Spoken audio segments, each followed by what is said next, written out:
Tous, ici Piero San Giorgio. Aujourd'hui, je vais vous parler de Jordan Peterson, mais avant, je vais vous montrer, je suis passé à la bourse de Lausanne aujourd'hui.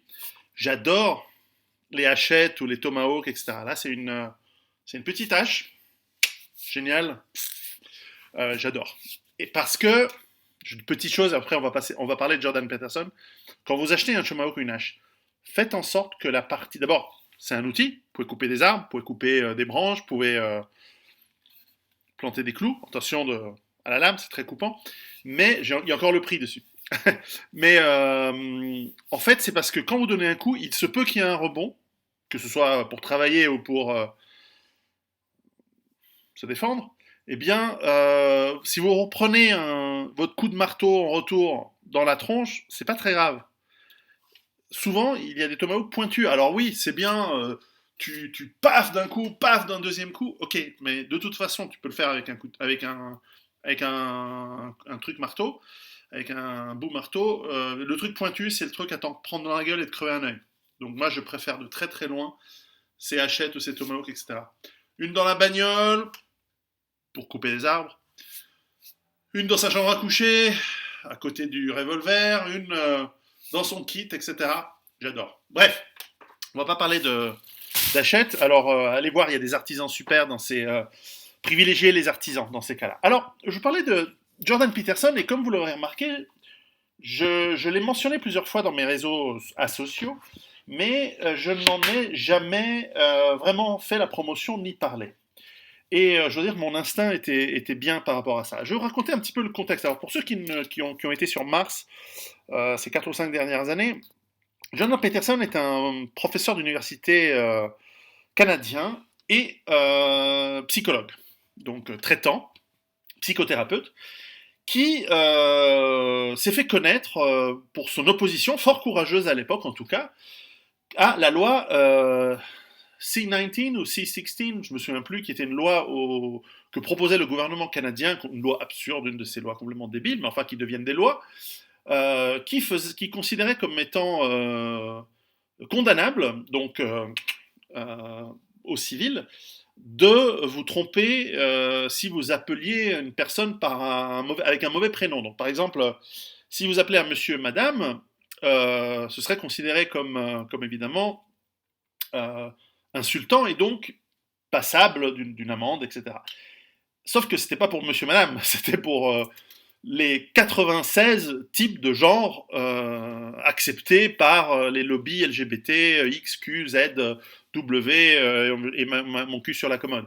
Et donc, en fait, ces lobbies, d'ailleurs, qui ne sont pas du tout dans la protection, qui pourraient être plus ou moins légitimes selon les époques, disons, pour amener la quiétude et la paix à des gens qui ont des sexualités. Mais c'est pas tellement la sexualité qui compte, c'est des apparences et des comportements en public qui vont du. Je peux pas le dire, sinon, sinon je vais me faire straquer la vidéo. Bref, donc Jordan Peterson s'est insurgé en disant, et à très juste titre, vous allez vous en prendre plein la gueule, parce qu'en faisant des lois de ce genre, non seulement c'est absurde, mais en plus, vous mettez en place des processus de tyrannie, des processus de terrorisme contre le peuple, et le peuple, bah, c'est 99% de la population, et tôt ou tard, vous savez, les Canadiens, c'est les hommes des bois, hein, donc tôt ou tard, ils vont venir vous faire la peau. C'est d'ailleurs ce qui va arriver. Hein. Moi, je vous le dis, je l'ai déjà dit depuis nombreuses années. Regardez mes vidéos sur l'homosexualité, etc. Moi, j'ai rien contre. Faites ce que vous voulez chez vous. Mais à partir du moment où vous politisez n'importe quelle minorité, n'importe quelle appartenance pour devenir une oppression de la majorité, tôt ou tard, la majorité, elle ne sera plus gentille avec vous et elle va vous massacrer. C'est comme ça. Je ne dis pas que je le souhaite. Je m'en fous. J'en fais pas partie. Donc, moi, je vous le dis, c'est tout. Faites comme vous le sentez. Bref. Et donc, à cette époque, je m'étais beaucoup intéressé à Jordan Peterson et j'avais, comme quand je trouve un penseur intéressant, il avait des idées intéressantes, et bien j'ai lu son premier livre, par exemple, Maps of Meaning, qui est un livre très très intéressant sur, on va dire, pour faire simple, c'est quand même un livre universitaire assez costaud, il y a combien de quoi? Il y a, ouais, 500 pages bien senties, écrit toutes petites. Je dirais que c'est un livre sur les archétypes notamment ceux qui sont véhiculés par les textes chrétiens, enfin, pardon, les textes hébraïques originels. Et d'ailleurs, il a fait une série de conférences et de cours d'université qu'il a mis en ligne, très intéressantes sur, on va dire, l'analyse de la Genèse, donc chapitre 1 de la Torah, du Pentateuque, ce qui est la Bible des protestants. Et donc, très intéressante série, je vous encourage à la regarder, je vous encourage, si vous voulez vous taper un livre universitaire de 500 pages sur les archétypes liés aux aspects religieux, c'est très intéressant. En lisant ce livre, on se rend compte en fait que Jordan Peterson est quelqu'un de centre. C'est un centre-gauche, c'est pas du tout un extrémiste de droite comme les médias fous essayent de vous faire croire.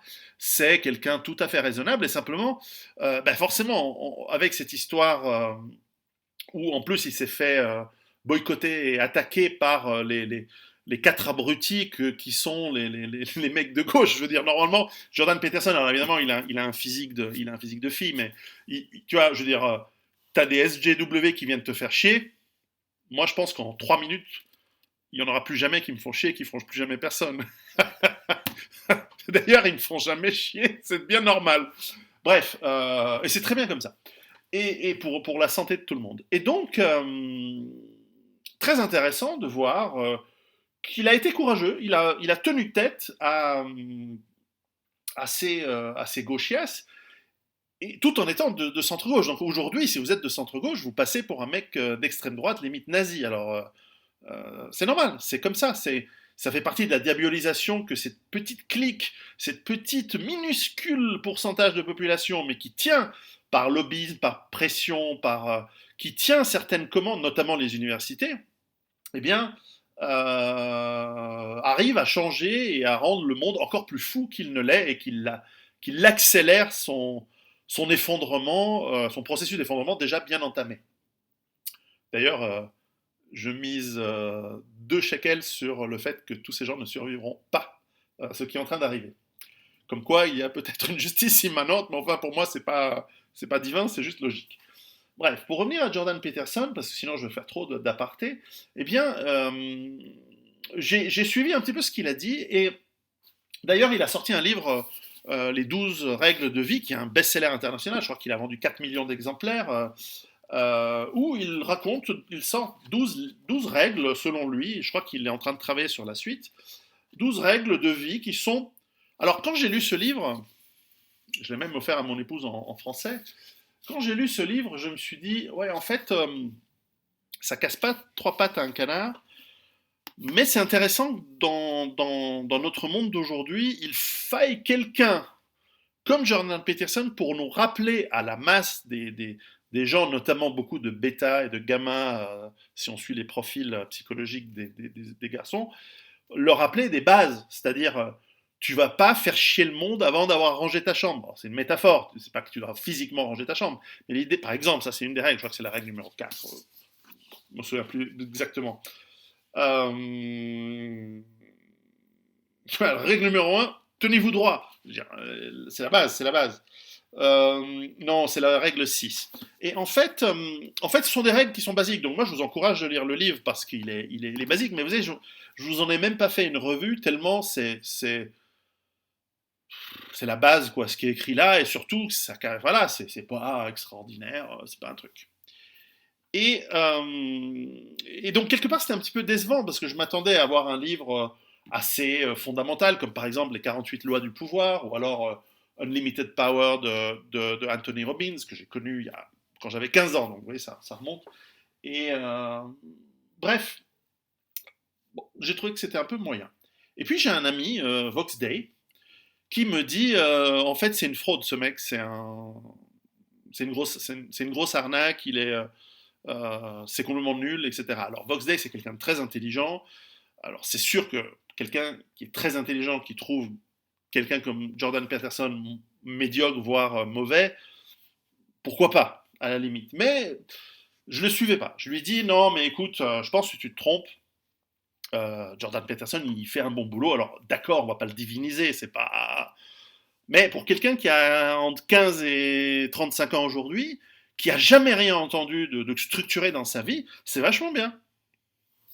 Et puis Vox Day a sorti ce livre, Jordan Ethics, qui est assez excellent, qui est assez drôle, où en fait, très très justement, il casse Jordan Peterson. Alors, quand ce livre est sorti, je ne l'avais pas encore lu, je l'ai lu récemment. Quand il est sorti, je lui ai dit, Vox, écoute, Théo, il s'appelle, attends, t'exagères, alors, peut-être que c'est un bon coup commercial d'être le seul. Ça, vous savez, il y a un peu.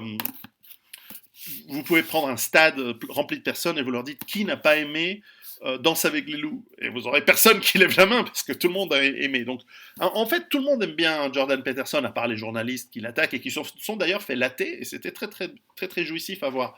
Ces journalistes sont ignorants et ils font jamais leur boulot.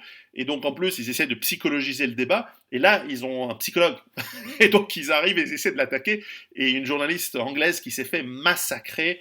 Elle s'est fait casser, mais de manière magistrale en ligne, devant tout le monde, face à Jordan Peterson. Et donc, là où j'ai eu un petit souci avec Jordan Peterson, c'était en début 2019, lorsque il y avait cette attaque, attaque frauduleuse de la part de quelqu'un contre d'une nana, je vais vous en dire un peu plus, qui s'était attaqué au potentiel juge de la Cour suprême aux États-Unis, Kavanaugh, dont le prénom m'échappe, qui avait été nommé par Trump et qui, lorsqu'il est passé devant la commission d'enquête pour vérifier qu'il soit tout à fait clean, que ce soit pas un traître, enfin, il y a une procédure pour les juges nommés par le président aux États-Unis, les juges de la Cour suprême, qui sont en fait garants de la Constitution, que les lois puissent être conformes à la Constitution. Eh bien, dans ce processus, une femme est sortie en disant il y a 40 ans, il y a 50 ans, je ne sais pas, il y a 35 ans,